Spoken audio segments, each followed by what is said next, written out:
Welcome to Mikey Makes Eats, and look what we have here. What a coincidence that you seem to have everything that must go on a delicious arrangement of tacos to which you have not made tortillas for. Your first inclination is to run to the local grocery market, comment that calling it such a thing sounds awkward, and then get your shoes on. It takes 1% of a second to realize that your initial plan is less worthwhile than making your own, far superior, tastier, fabulous, red potato tortillas.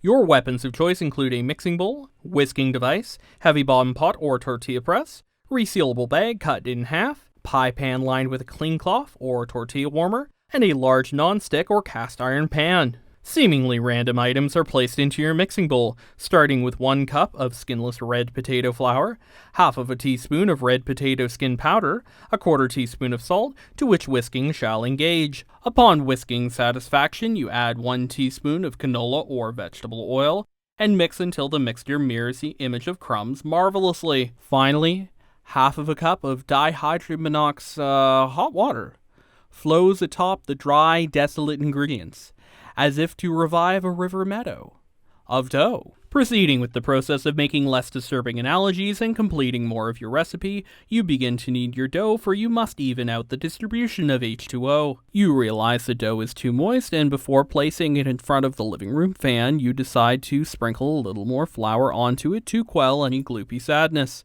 That sprinkle of flour was too confident, and now the dough is a decaying potato desert. But fear not, a sprinkle of water is here. You now have a firm, drab, Play-Doh-like substance, and the only kind in which you can cook and eat. But possessions are fleeting, and you know all too well this doughy companion must be kept hydrated. You place a clean, damp kitchen cloth over the mound of dough and wait 30 minutes. While you wait, you contemplate what cooked Play-Doh may actually taste. Cut a resealable bag in 2 to act as sheets in which your tatortillas will be pressed between for a clean release. Nonplussed at the thought of vigorously scraping your press and never knowing success. The dough's wet towel massage has concluded. You charge no fee for the service, and you heat your pan over medium-high heat. You aspire to be on the course today, and so you place a golf ball-sized piece of dough on a sheet that's in the press, where it will rest, and place another sheet on top.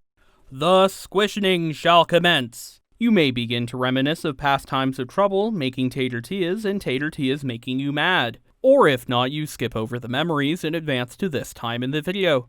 You press with 1/3 of the force of Chuck Norris's resting metabolic rate, and find the resulting disc impossible to cook, peel from the plastic, or even wish to call yourself Walker Tex-Mex Ranger. The dough is scraped off the plastic, and you decide to press a much bigger dough ball than before. Dough spews out of the sides of the press, its strange behavior convinces you it's possessed, and you call a priest. In your fearful ramblings, he interrupts, telling you your dough ball needs to be but just slightly bigger than the first failed one. Before awkwardly hanging up, you try his recommendations, find success, and the priest hangs up before you can tell him that you will dedicate tatortillas to the church. The tortilla is rightly round thanks to the random religious retribution promptly provided by the priest, and it's time to take the tortilla tenderly to the stove to toss terribly carefully into the pan.